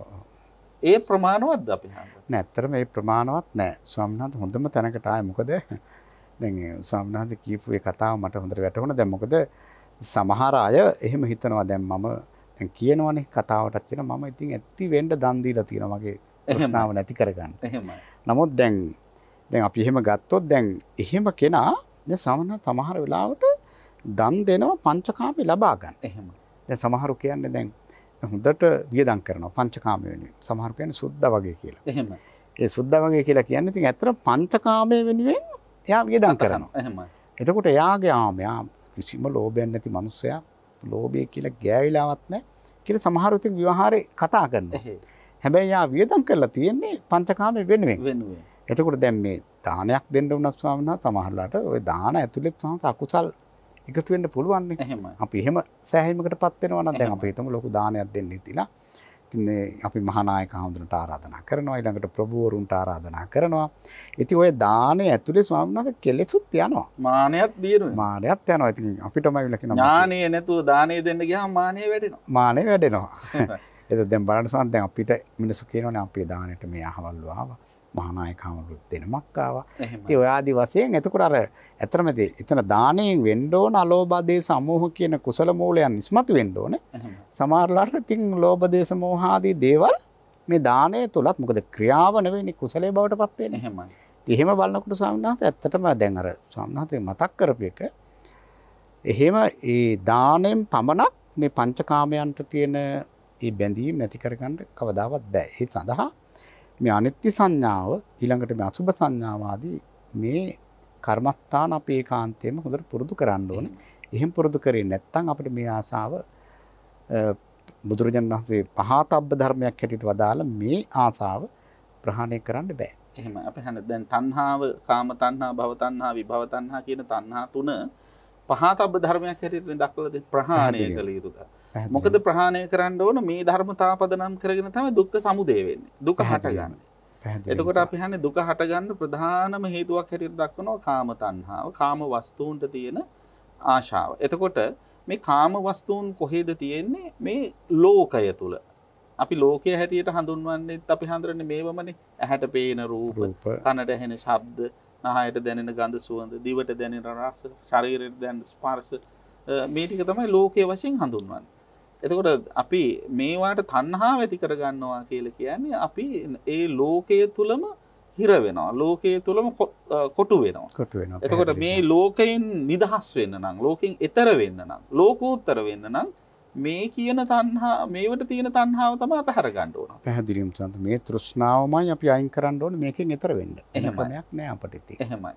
එතකොට දෛනික ජීවිතයේ පුහුණුව සඳහා තෘෂ්ණාව නැති කර ගැනීම සඳහා අර කියන ප්‍රායෝගික දාන ක්‍රියාකාරකම් ටික එකත් වෙන්න ඕන නේද අපි හන්නේ? ඔව් ඒකත් ස්වාමීන් වහන්සේ මොකද ඒකේ දෙපැත්තක් දානෙත් නැති වෙනවා. ඒකේ දෙපැත්තක් තියෙනවා ස්වාමීන් වහන්සේ මොකද? එහෙමයි. ඒ දීම තුල ඒ දන් දීම තුලින් අපි මේ සසර ගමන ගැන හිතුවොත් අපි මේ සාංශාරික ගමන දැන් මොකද බුදුරජාණන් වහන්සේ දේශනා කරලා තියෙන්නේ කුසල් කරන්න බය වෙන්න එපා. දැන් සමහරුන්ගේ දෘෂ්ටියක් තියෙනවා අපිට වැඩි කුසල් කරන්න අවශ්‍ය නැහැ. අපිට ඕනේ ඉක්මනින්ම නිවන් දකින්න අපිට කුසලුත් ඕනේ නැහැ, අකුසලුත් ඕනේ නැහැ. ඔය ආදි වශයෙන් ඉක්මනින්ම නිවන් දකින්න වෑයම් කරනවා. හැබැයි ස්වාමීන් වහන්සේ කුසල් තිබ්බා කියලා කිසිසේත්ම මේ නිවනට බාධාවක් වෙන්නේ නැහැ. මොකද හේතුව දැන් බුදුරජාණන් වහන්සේ දේශනා කරනවානේ කුසල් කරන්න බය වෙන්න එපා. එහෙමයි. ඉතින් එහෙමනම් දැන් කුසලයේ කියන එක අපි තේරුම් ගත්තාම ස්වාමීන් වහන්සේ කුසලය කියලා කියන්නේ එතන අලෝභ, අදේශ, අමෝහ කියන කුසල මූලයන් මුල් වෙලා කෙරෙන ක්‍රියාව තමයි, චේතනාව තමයි විශේෂයෙන් කුසලය කියලා කියන්නේ. එහෙමයි. ඒතර අපි රහත් වුණත් ස්වාමීන් වහන්සේ ඔය හිත ඒ සිත ඇති කරගන්න තමයි අපි මේ වෑයම, අපේ උත්සාහය. ඒකට අපේ සිතේ කියන්නේ අපේ සිතේ ලෝභ, දේශ, මෝහ ඒ සිතුවිලි නැති කර ගැනීම තමයි අපි නිවන් දකින්න කියලා කියන්නේ. එතකොට සාමාන්‍යයෙන් දැන් අපි එක මොහොතක අපි හිතමු දැන් මල් වට්ටියක් පූජා කරනවා. මල් වට්ටියක් පූජා කරනකොට ස්වාමීන් වහන්සේ අපේ හිතේ හොඳටම අලෝභය යෙදුණා නම්, ආදේශය යෙදුණා නම්, අමෝහය යෙදුණා නම්, ඊට අනුරූපව සියලුම කුසල් සිත් ටික හොඳටම යෙදුණා නම් ඇත්තටම රහතන් වහන්සේ නමක් ගේ සිතේ පවතින ආකාරයටම අපි ඒ මොහොත අපි ඒ කුසලයේ සිද්ධ කරගෙන තියෙනවා. ඒතොර ඒ මොහොත රහතන් වහන්සේගේ සිතක් කියලා හඳුන්වන්න පුළුවන්ද අපේ ආන්දර? නෑ ඒ විදිහටම හඳුන්වනව නෙවෙයි මම කියන්නේ. දැන් ඒ අපි කුසලයේ කියලා කියන්නේ සමුච්ඡේද ප්‍රහාණය කරලා නෑනේ ප්‍රත්‍යක්ෂ සමුච්ඡේද ප්‍රහාණය කරලා නෑ. මම කියන්නේ මේ මොහොත හරි. එහෙමයි. ඒ මොහොත හරි වටිනවා. ඒකට තමයි දානයක් දෙනකොට උනත් ඒ විදිහට අලෝභ ආදේශ සමෝහ කියන කුසල මූලයන්ගෙන් සිත් පුරවාගෙන ඒ වැඩේ කරනවා නම් ස්වාමීන් වහන්සේ මම රහතන් වහන්සේ නමකට මේ සංසන්දනය කරන්න ගියා නෙවෙයි. නමුත් මම කියන්න ගියේ උන්වහන්සේගේ සිතෙත් පවතින මේ වගේ උත්තරීතර අවස්ථාවක්. ඒ කියන්නේ රහතන් වහන්සේ නමක් හිතන තාලෙට අපිට හිතන්න බැරිද අපි හාඳුරන්නේ? නෑ හිතන්න. මොකද දැන් මම එහෙම අහන්නේ දැන් අර තියෙනවනේ අර අරියෝ උපෝසත මනසිකාරය වගේ අවස්ථාවලදී දක්වලා තියෙන අපි හන්නේ රහතන් වහන්සේ නමක් සීලය ගැන මෙනෙහි කරන විදියට හිතන්න කියලා දක්වලා තියෙනවනේ මම මේ සීලය සමාදන් වෙන්නේ මෙන්න මේ සඳහායි කියන. ඔව්. ඒතකොට ඒ විදිහට හිතන්න බාධාවක් තියනවද? බාධාවක් නෑ ස්වාමීන් වහන්සේ. අපිට ඇත්තටම හිතන්න පුළුවන්. දැන් මම කිව්වේ ඇත්තටම ඒක හිතන එක තාම වටිනවා. එහෙමයි. නමුත් අර මම කිව්වේ ස්වාමීන් වහන්සේ දැන් අපි මේ මොහොත දැන් අර කුසලයේ කරන්න බය වෙන්න එපා කියන එකටයි මට ඒක කියන්න ඕනේ. දැන් අපි දැන් බොහෝ දෙනෙකුගේ දෘෂ්ටියක් තියෙනවා නේ ඔය කුසල් කරගෙන ඔය වැඩක් නැහැ වගේ මත තියෙනවා. සංසාරේ දිග්ගස්සන වැඩ කියලා. නමුත් සෝනත් අපි දැන් මේ කුසලය කියන එක අපි දැන් හොඳට කල්පනා කරලා බැලුවොත් අලෝභ ආදේශ අමෝහ. එතකොට අපි දැන් මේ දානේ දෙන මොහොත සම්බුද්ධ පූජා පවත්වන මොහොත අර රහතන් වහන්සේගේ හිත ස්පර්ශ වීමක්නේ. උන්වහන්සේගේ හිතේ හැම වෙලේම පවතින අලෝභ ආදේශ අමෝහ. අපි ඒ තප්පරයට හරි ඒ දසමයට හරි අපේ සිතෙහි ඒ උත්තරීතර தත්ත්වය පවතිනවා කියලා කියන සංසේක ලොකු දෙයක්. අනිත් එක හඳුනන්නේ දැන් අපි දානයක් හරි බුද්ධ පූජාවක් හරි කරලා ඒක යම් මට්ටමකින් පුහුදුන් ලෞකික දෙයක් විය හැකි. හැබැයි අපි හඳුනන අවසානයේදී අපිට පුළුවන්කම තියෙනව නේද ඒ අද විපස්සනාවට හරවන්න. මම දැන් හාමුදුරුවන්ගේ ওই පූජාවන් අහගෙන ඉන්න වෙලාවට මම දැකලා තියෙනවා මේ පූජාවන් අනිත්‍යත්වයට පත්වන්නේ යම්සේද ඒ වගේ සියලු සංස්කාරය අනිත්‍යයි දුක්ඛය එහෙම කියන වාක්‍යයක් තියෙනවා. එතකොට අර බුදුරජාණන් වහන්සේගේ සුවිශේෂ බුදුගුණ කදම්බයට උපහාර පිණිස අපිට පුළුවන් උපරිමෙන් අපි ගෞරවය සම්මානය කරනවා මිස පූජාවක් විදිහට. හැබැයි එයම අන්තිමේදී ප්‍රතිපත්තියක් විදිහට අපි විපස්සනාවට හරවනවා. පැහැදිලිවම සාන්ත ඇත්තටම එතන සාන්ත මතක් කරපු එකත් හොඳයි. මොකද දැන් අපි දැන් එතනදී දැන් අපි සම්බුද්ධ පූජාදී ඒ පූජා වස්තුන් තැන්පත් කරලා ඉතින් ඒ තථාගතයන් වහන්සේගේ මූලික ඉගැන්වීම අපි එතනදී ගන්නවා. එහෙමයි. දැන් අතර බුදුරජාණන් වහන්සේ දැන් අර ස්වාමීන් වහන්සේ දැන් මේ තියෙන දාන ආනිසංස පැහැදිලි කරන තැන ඉතින් ඔය දිගට කියා දේශනා කළා අන්තිමට උන්වහන්සේ දේශනා කරනවා මේ කුසල් වලින් ඉහළම කුසලයේ තමයි අනිත්‍ය සංඥාව ප්‍රගුණ කිරීම. ඒතර අපි දැන් සම්බුද්ධ පූජා පවත්වලා ලෞතර බුදුරජාණන් වහන්සේ ඒ තථාගතයන් වහන්සේට පූජා කරපු දාණය පවා ඒ අනිත්‍ය වශයෙන් දුක් වශයෙන් අනාත්ම වශයෙන් ඒක අපි ඒ වෙලාව සද්ධායනා ස්වරූපයෙන් හරි ඒ මොහොතේ මෙනෙහි කරනවා කියලා කියන්නේ සම්මත ඒක අර භාගතුන් වහන්සේට කරන මහා පොදුම උපහාරයක්. එහෙමයි. මොකද උන්වහන්සේ අපිට දේශනා කළේ මහණෙනි මේ අනිත්‍ය සංඥාවම වඩන්න. එහෙමයි. මේ විපස්සනාව. උන්වහන්සේගේ විශේෂම අනාවරණය මේක. අනාවරණය. ඇත්තටම. එහෙමයි. ඒක නිසා අපට ඇත්තට ස්වාමීන් වහන්සේ කිව්වා ඕනම පින්කමක් අපට ඒ විදිහට ත්‍රිලක්ෂණයෙන් දකින්න පුළුවන්. එහෙමයි.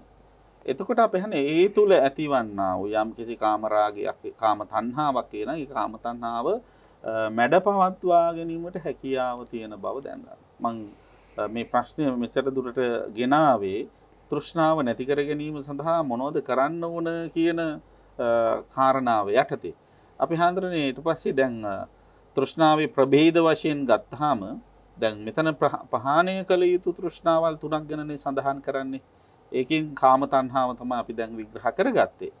එතකොට මේ ධම්මචක්කප්පවත්තන සූත්‍ර දේශනාවේදී සඳහන් වෙන මේ තණ්හාවේ මේ තණ්හා වර්ග තුනේම පොදු ලක්ෂණය තණ්හා පෝනෝ භවිකා නන්දිරාග සහගතා తත්‍ර තත්‍රාබිනන්දිනී කියන කාරණාව.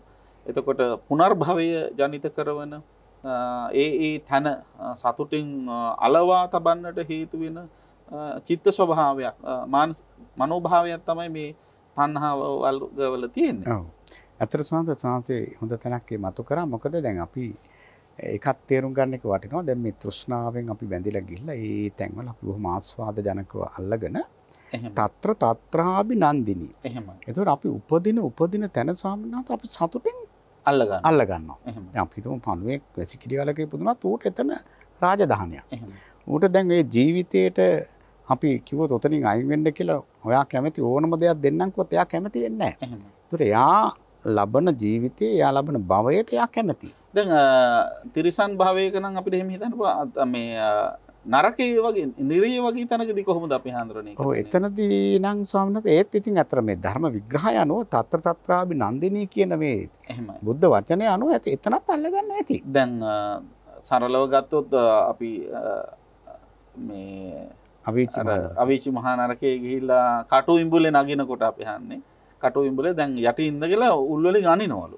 ඒ උල් අනිනට බේරිලා පවතින්න ඕන නිසා ඒතන ඉන්න කැමැත්ත නිසා නේද මේ තව කටු ඇනගෙන උඩට නගින්නේ. නැත්නම් ඉතින් ඇනලා ඉවරලා බිමට දාලා මරා දාපු. ඔව් දැන් එතනදී උනත් දැන් ඒ කටු ඉඹුලෙන් කොහමද එතනත් බේරිලා ඉන්න දඟලන නැති එතන ඉන්න පවතින්න කැමැත්ත තියෙනවා. කැමැත්ත ඇති. දැන් තිරිසන් අපාය ගත්තත් අපි දැන් බලන්න සාන්ත මොන දුකක් වින්දත් ජීවත් වෙන්න කැමතිනේ. එහෙමයි. මොකද දැන් අපිට දැන් මොකද මේ බුද්ධ වචන පේන අපිට අපි හන මනුෂ්‍ය ලෝකයේ සහ තිරිසන් අපාය ගැන අපි දකින නිසා අපි වෙහෙන් පේන නිසා අපිට උපකල්පනය කරන්න පුළුවන්. මේ දැක ගන්න තේරුම් ගන්න පුළුවන්.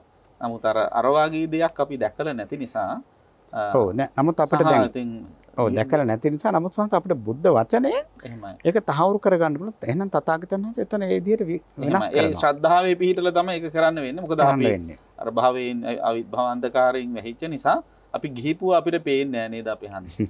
කලින් ඕන තරම් ගිහිල්ලා ඇවිල්ලා ඇති ඕවයි නේද? ගිහිල්ලා ඒවයි කැමැත්තෙන් ඉඳලා ඇති. නමුත් දැන් තියෙන තත්ත්වය අපිට පැහැදිලිව පේන්නේ නැහැ. ඔව් ඇත්තටම ඉතින් අපි බලපුවම අපි ඉතින් ওই 31 තලයෙන් හැමතැනටම ගිහිල්ලා තියෙනවා. ඔය සුද්ධාවාස වලට හැරෙන්න අනිත් හැම තැනකට ඉතින් අපි ගිහිල්ලා තියෙනවා. එතකොට අපි හන්නේ දැන් ඔය ඉන්නේ හැම තැනම එහෙම කැමැත්තෙන්ද ඉන්නේ. ඉතින් දැන් ඇත්තටම ඔය විග්‍රහය අනුව අපිට එහෙම ඔව් දැන් මේ විග්‍රහය අනුව අනිවාර්යයෙන්ම ස්වාමීන් වහන්සේ දැන් ඒ කියන දැන් තිරිසන් අපායේ වුණත් කොතන වුණත් ඊළඟට ඔය අවීචිය වුණත් අපිට පේන්නේ නැති දෙන්නේ. දැන් අපි පොඩ්ඩක් ප්‍රශ්නයක් තියෙන්නේ. අපි අපාය ගැන අහලා තියෙනවා. අපායේ තියෙන දුක්ඛිත තත්ත්වය තියෙනවා. නමුත් එතනින් මිදෙන්න කැමැත්තක් නැහැ. එතන බේරිලා ඉන්න එතන පවතින්න එතන දුක් විඳින්න නැතුව ඉන්න. දැන් මේ මනුස්ස ලෝකේ වුණත් කෙනෙක් ඔය දුක් විඳින්න නැතුව පීඩා විඳින්න නැතුව ඉන්න කැමැති වගේ එතනත් කොහොම හරි බේරිලා ඉන්න කැමැත්තක් ඇති. එහෙමයි. එතන තියෙන්නේ අපි හඳුරන්නේ පවතින්න කැමති දුක් විඳින්නේ නැතුව. එහෙමයි නේද? අන්න එහෙම වගේ ඒ විදිහට තමයි ගන්න වෙන්නේ. මේ මොකද සාමාන්‍ය කැමති නෑනේ. එහෙම ප්‍රධාන මේ සියලු සත්වයෝ අපි හඳුරන්නේ සුඛකාමා දුක්ඛ පටික්කුලානේ. සැපට කැමති දුකට කැමති. එතකොට අපායේ වුණත් ඉන්න කැමති දුකක් නැත්තම්. ඔව් කොහොම හරි බේරිලා ඉන්න කැමැත්ත තියෙනවා ඉන්න. එහෙමයි. එතකොට අපි හන්නේ දැන් මේ මනුෂ්‍ය ලෝකෙත් සමහර අය දැන් සැප තිබුණත් සමහර වෙලාවට මේ මනුෂ්‍ය ලෝකේ ඉන්න කැමැත්තක් නැති ගතියක් තියෙන ගතියක් පේනවානේ සමහර වෙලාවට. අපි හඳුරු හිතනවාද මනුෂ්‍ය ලෝකේ ඉන්න මිනිස්සු ඔක්කොම මේ කැමැත්තෙන් ඉන්නවා කියලා. දැන් සමහරු සිය දිවිහානි කර ගන්නවා. එක සැරේට ඉඳලා වැඩක් නැහැ කියලා මැරෙන්න තීරණය කරනවා. එතන සංසිතින් අධික දේශය නිසා තමයි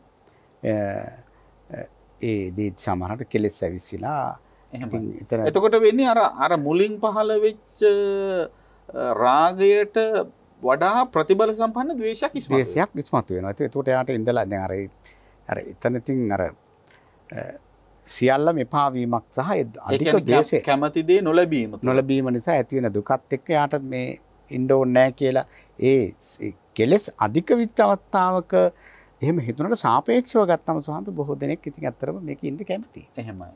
එතකොට ඒක තමයි తත්‍ර අභිනන්දිනේ. ඒ ලැබෙන තැන සතුටින් අල්ල ගන්න, වැළඳ ගන්න ස්වභාවය තමයි මෙතෙන්දි විග්‍රහ කරගන්නේ. එතකොට අපි හන්නේ දැන් කාම තණ්හාව ගැන ඒ විදිහට හඳුනාගත්තොත් අපි මේ භව තණ්හා, විභව තණ්හා කියන මේ ප්‍රහාණය කළ යුතු තණ්හා දෙක ගැනත් කාලයට අනුරූපව අපි හන්නේ කෙටි හැඳින්වීමක් කළොත්.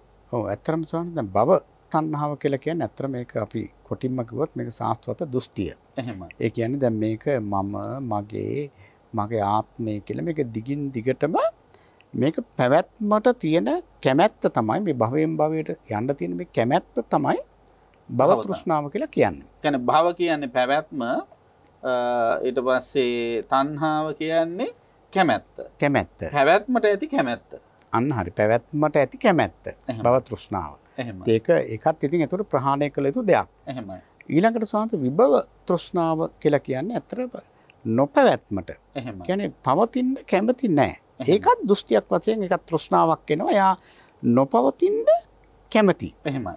නොපැවැත්මට ඇති කැමැත්ත. ඒතර නොපැවැත්මට ඇති කැමැත්ත. එතකොට දැන් අපි ඒක ගත්තාම දැන් ස්වාමීන් වහන්සේ මේක සාමාන්‍යයෙන් දිට්ඨි කියන චෛසිකයත් එක්ක ටිකක් සම්මිශ්‍රණය වෙලා එන එකක් කියලා මම හිතනවා. මොකද මේක තෘෂ්ණාවක් තමයි නොපැවැත්මට තියෙන කැමැත්ත. ඒක නිකන් එපා වීමක් ද්වේෂ මිශ්‍ර භාවයකුත් තියෙනවද ඒ කැමැත්තේ? ඔව් පැහැදිලිවම ස්වාමීන් වහන්සේ දැන් එතන එපා වීම ඒ කැමැත්ත තුළ ඇයි එහෙම නොපවතින්න හේතුව? දැන් අපි සාමාන්‍යයෙන් තනක අයියෝ මන් නම් ඔතන ඉන්න කැමති නැහැ කියලා අයින් වෙලා යනවා. ඒ එපා වීමක් කලකිරීමක් වගේ ස්වභාවයක් මතනේ අපි සාමාන්‍ය තැනකින් දැන් මෙතන එහෙම එකක් නෙමෙයි මේක දිට්ඨික දැන් කියන්නේ ඇයි ඒ වගේ දෘෂ්ටියක් ඇති වෙන්නේ අපේ දෘෂ්ටියක් ඇති වෙන්නේ දැන් නොපවතින්න කැමති. දැන් අපි හිතමු දැන් සමහරව දැන් අපි දැන් මිනිස්සු ඉන්නවා දැන් උච්ඡේදවාදී ඉන්නවනේ උපදින්නේ නැහැ කියලා. එහෙමයි. උපදින්නේ නැහැ කියලා හිතාන ඉන්නවා. එතකොට මේක සාමාන්‍යයෙන් තියෙන හරි භයානක එකක්. මොකද මේක ඇත්තම අට කතාවේ සඳහන් වෙනවා මේ උච්ඡේදවාදී නැත්තම් මේ විභව තෘෂ්ණාව තණ්හාව ඇත්තටම සෝතාපන්න වෙනකොට නැති වෙනවා කියලා පැහැදිලිවම ධර්මයේ තියෙනවා. එහෙමයි. ඒතකොට සෝතාපන්න වෙනකොට නැති වෙන්න නම් මේක ditthiyat එක්ක යන්නේ. මොකද සියලු දෘෂ්ටි සාංශ විද්වංසන වෙනවනේ. මේ විශේෂයෙන්ම සක්කාය දිට්ඨිය නැති වෙනකොට එහෙමයි. දිට්ඨි ප්‍රහාණය සිද්ධ වෙනවා. සිද්ධ වෙනවනේ. එතකොට සාමාන්‍යයෙන් මේ විභව තෘෂ්ණාව කියලා කියන්නේ ditthiyat එක්ක කියන්නේ නොපවතින තියෙන කැමැත්ත. අපි දැන් මේ නිතර පාවිච්චි වෙච්ච වචනයක් තමයි මේ උච්ඡේද කියන වචනේ. මොකද මේ උච්ඡේද කියන දෘෂ්ටිය සහ මොකද ඒක අපි දැන් ඇත්තටම දැන් උච්ඡේද දෘෂ්ටිය කියලා කියන්නේ නොපවතින. දැන් කියන්නේ උපදින්නේ නැහැ කියන. පස්සේ ආපහු පැවැත්මක් නැහැ කියන. අන්න හරි. මරණයෙන් පස්සේ ආපහු පැවැත්මක් නැහැ. එතකොට දැන් සමහත් මේක හරි භයානකයි. දැන් කෙනෙක් අපි සාමාන්‍ය කෙනෙක් හිතුවොත් එහෙම උපදින්නේ නැහැ. දැන් සමහරලාට ওই මාක්ස්වාදීන් ඔය දෙන සමහරු ඉන්නවා උපදින්නේ නැහැ කියන සංකල්පේ ඉන්නවා. එහෙමයි. එතකොට සමහත් යාට ඕනම අපරාධයක් කරන්න පුළුවන්. ඒ උච්ඡේද දෘෂ්ටිය. උච්ඡේද දෘෂ්ටිය. එහෙමයි. ඒතර උපදිනවා එකම පුද්ගලයා නැවත උපදිනවා කියන එක ශාස්ත්‍ර දෘෂ්ටිය. ඒක ශාස්ත්‍ර දෘෂ්ටිය. එහෙමයි. එතකොට දැන් බලන්න සමහත් දැන් මේ දෘෂ්ටිය තියෙනකොට ඕන අකුසලයක් කරන්න. දැන් අපිට උනත් දැන් අපි පැහැදිලිවම දන්නවනම් අපි උපදින්නේ නැහැ කියලා. ඉතින් අපිට මහානදම් පුරන්න ඕනේ නැහැ. දැන් අපි මහානදම් පුරන්නේ අපි දන්නවා මේකෙන් නැවත උපදිනවා. ඉතින් මේ ඉපදීම නවත්ත ගන්න තමයි අපි දැන් මහානදම් පුරන්නේ. එතකොට ස්වාමීන් වහන්සේ දැන් කෙනෙකුට උපදින්නේ නැහැ මෙතනින් එහාට ඉවරයි න කියලා කෙනෙකුට දැනෙනවා නම් ඒ පුජ්‍යලයට ඕන අකුසලයක් කරලා ඉන්නත් පුළුවන්. එතකොට මේ අයි නැවත උපතක් නැති නිසා. ඒ කියන්නේ විපාක දෙන්න කෙනෙක් නැති හින්දා. ඔව් ඇත්තටම මෙතන දැන් අපි මේ විභව තෘෂ්ණාව කියන එක කොටින්ම තේරුම් ගත්තොත් නොපවතින්න තියෙන කැමැත්ත. ඒක දෘෂ්ටියත් එක්ක ඉන්නේ. ඒ දෘෂ්ටියත් එක්ක එන තෘෂ්ණාව තමයි මෙතන විභව තෘෂ්ණාව කියලා කියන්නේ. එහෙමයි. විභව තෘෂ්ණාව තිබ්බත් අන්තිමේදී භවයට එනවා. භවයට එනවා. මොකද එතන ඒ නොපවතින කැමැත්තක් තියෙනවනේ. එහෙමයි. ඒ කැමැත්ත නිසා එයා කර්ම රැස් කරගෙන නැවත තව විදිහකට කිව්වොත් මේ නැත්තට නැතුව ඉන්න ඇත්නම් කියන කැමැත්තක්. නැත්තට නැතුව ඉන්න ඇත්නම් අන්න එතන ඇත්නම් කියන්නේ ඒතර කැමැත්තක් තියෙනවා. පැහැදිලිවම. දැන් අපිට දැන් මේක හරි සියුම් සවන දැන් කෙනෙකුට හිතෙන්න පුළුවන් අනේ මේ සසර උපදින්න නැතුව ඉන්නනේ අපි මේ වැඩ ඔක්කොම කරන්නේ. එහෙමයි. එතකොට මොකද්ද මේ උච්ඡේද දෘෂ්ටිය කියන්නේ? ඉතින් හොඳයි කියලා වගේ හිතෙන්නත් පුළුවන්. එහෙමයි. ඇයි දැන් මොකද මේ නොපවතින්න තමයි අපි දැන් මේ හැමදේම නිවන් දකින්න උත්සාහ කරන්නේ. එහෙමයි. නමුත් මෙතන තියෙන්නේ නොපවතින්න තියෙන කැමැත්ත කියන්නේ ඒක දෘෂ්ටියක් කරගෙන ඒකටත් කැමැත්තක් ඇති කරගන්න. එහෙමයි. අන්න ඒක තමයි ඇයි මේ වගේ දෘෂ්ටියක් ඇති වෙන්නේ අපි හාන මොකද්ද හේතුව? එහෙම ඒ වගේ බැරෑරුම් විදිහට එහෙම දෘෂ්ටියක් ඇති වෙන්නේ ඒ කියන්නේ කලකිරීම අනවබෝධයෙන් ඇති වෙන මම ඒකයි අර ද්වේෂ මිශ්‍රිත අදහසක් අපේ හන්දට ඇත්තටම අනවබෝධයෙන් බොහෝ සෙයින් අනවබෝධය නිසා දැන් මේක මිත්‍යා දෘෂ්ටියක් නේ පැහැදිලිව. පැහැදිලිව මිත්‍යා දෘෂ්ටියක්. ඒක අනවබෝධය තමයි. අනවබෝධයෙන් තමයි. එතකොට දැන් ඒ වගේ දෘෂ්ටියක් ඇති වෙන්නේ මේ පැවැත්ම පිළිබඳව ඇති කරගත දීර්ඝකාලීන පැවැත්මක් පිළිබඳව ඇති කරගත කැමැත්තක් නිසාද අපේ මේ පැවැත්ම නිසා ඇති කරගත කලකිරීමක් නිසාද අපේ කලකිරීමක් නිසා කියලා අපිට හිතන්න බෑ සාන්නස. මොකද කලකිරීමක් නිසා කලකිරීම කියන්නේ තරහ ගිහිල්ලා මේව නැතුව ඉන්නේ නැත්තම් දැන් සමහර වෙලාවට ඔය කේන්ති ගිහිල්ලා කියනවා මුන් එකෙක්වත් නැතුව ඉන්නේ නැත්තම් කියලා ඒ වගේ පසුබිමක්ද අපි හඳුරන්නේ. මං හිතන්නේ සාන්ත එහෙම පසුබිමක් නෙවෙයි මේක ඇත්තටම ඔය අබුද්ධෝත්පාද කාලවල එක එක දෘෂ්ටිගත වෙලා එක එක භාවනා කරන අය ඊළඟට මේ ප්‍රතිපත්තිය තුළ අත්හදා බලන අය ගවේෂණය කරන අය අන්න එහෙම අයට ඇති වෙන දෘෂ්ටියක් තමයි ස්වාමීන් වහන්සේ මේ විභව තණ්හාව කියලා කියන්නේ. එතකොට ඒ කියන්නේ අපිට ඇති වෙන එකක් නැද්ද ඒ වගේ ඒවා? ඉතින් අපිට තථාගත ධර්මයේ තියෙන නිසා අපි මේක හඳුනගෙන ඉන්න නිසා අපිට මේ ජීවිතේ නම් ඇති වෙන්න. නමුත් සාංශාරික ජීවිතේ සමහරලාට ඉතින් ඇති වෙන්න පුළුවන්. නමුත් මේ සමාජ තලයේ තුල ඕනතරම් විභව තණ්හා තියෙන අය ඉන්නවා. පැහැදිලිවම ඉන්නවා සාන්නස. එහෙමයි. අපි හන්නේ ගොඩක් සංවාදශීලී මාතෘකාවක් අපේ හාමුදුරන්ගේ අදහසක් තියෙනවා. මගිත් ස්වාධීන අදහස් කීපයක් තියෙනවා. කෙසේ වෙතත් අපි ප්‍රමාණවත් කාලයට අනුරූපව ප්‍රමාණවත් සාකච්ඡාවක් ප්‍රහාණය කළ යුතු ධර්මතා පිළිබඳව සාකච්ඡා කළා කියලා මම විශ්වාස කරනවා. පහතබ්බ ධර්ම ප්‍රහාණය කළ යුතු ධර්ම තණ්හාව තියාගත යුතු දෙයක් නෙවෙයි. ඒ නිසා හැකි ක්‍රමයකින් ප්‍රහාණය කරන්න. ඒක දානයෙන් ප්‍රහාණය කරන්න පුළුවන් නම් ඒ දානය හොඳින් ජීවිතයට බද්ධ කරගෙන පුරුදු කරගන්න. ඒ වගේම ඒ අසුභ සංඥාවෙන් ප්‍රහාණය කරන්න පුළුවන් ඒ අසුභ සංඥාව හොඳට වඩන්න. ඒ වගේම පිළිකුල පටිකුල මනසිකාරයෙන් ඒක ප්‍රහාණය කරන්න පුළුවන් ඒ ප්‍රහාණය කරන්න. ඒ වගේම අවිද්‍යාව නැති කරලා විද්‍යාව උපදවා ගැනීම තුළින් ඒක ප්‍රහාණය කරන්න පුළුවන් නම් ඒ මොන ක්‍රමයකින් හරි ප්‍රහාණය කළ යුතුම ළඟ නම් තියාගන්න හොඳ නැති එකක් තමයි තණ්හාව. කාම තණ්හා, භව තණ්හා, විභව තණ්හා. ඒ තණ්හාවන්ගෙන් මිදුන තැන තමයි නිවන. ඒ නිවන සාක්ෂාත් කරගන්න ඔබට මේ සාකච්ඡාව බෙහෙවින්ම ඉවහල් වේවා කියලා අපි ප්‍රාර්ථනා කරනවා. බෙහෙවින්ම පුණ්‍යානුමෝදනා කරන අපේ කල්යාණ මිත්‍රයන්න් වහන්සේට වෙහෙසිලා මහන්සි වෙලා මේ සාකච්ඡාව සඳහා අද දවසේ වැඩම කරලා තමන් වහන්සේ සතු වටිනා ධර්මඥානය බෙදා හදා දීම සම්බන්ධයෙන් අපේ පඤ්ඤාසිරි මාහිම්පාණන් වහන්සේට නැවතත් ආශිර්වාද කරනවා සෙත් පතනවා. ඒ වගේම ප්‍රේක්ෂක පින්නත් ඔබ හැම දිනාටමත් ආශිර්වාද කරනවා සෙත් ප්‍රාර්ථනා කරනවා. විශේෂයෙන්ම අද සාකච්ඡාවේ දායකත්වයේ දරා කටයුතු කළේ වෛද්‍ය සුරූපිකා කළුආරච්චි, වෛද්‍ය දාර්ශනිකා ප්‍රේමවර්ධන, අංජිත ප්‍රේමවර්ධන, මහාචාර්ය අතුල කළුආරච්චි, වෛද්‍ය ගාමිණී පෙරේරා, ශාමිලා වීරකෝන් කියන පින්නතුන එක රාශි වෙලා ඒ පරලෝසපත් දෙමාපියන් වහන්සේ ඇතුළු ඥාතීන්ට පින් අනුමෝදන් කිරීමේ හදයන්ග බලාපොරොත්තු වෙන. ඉතින් බොහෝ දිනාට ධර්මඥානෙ බෙදා දීම දායක වීම තුළ පහළ කරගත් තුන් කුසල් බෙලෙන් මේ පරලෝසපත් සියලු ඥාතීහුද ප්‍රේක්ෂක පින්නත් ඔබ හැම දිනාගම සියලු ඥාතීහුද සුවපත් වෙත්වා කියලා අපි ආශිර්වාද කරනවා, පින් අනුමෝදන් කරනවා, ප්‍රාර්ථනා කරනවා. සම්‍ය දෘෂ්ටික දෙවියෝද පින් අනුමෝදන් වෙත්වා දායකත්වයේ දරන පින්නතුන්ට ආශිර්වාද කරන්න බලාපොරොත්තු වන හැමට ප්‍රේක්ෂක පින්නත් හැමටත් දෙවියන්ගේ ආශිර්වාද හිමි කරත්වා කියලා අපි දෙවියන්ට පිළිගන්නවා.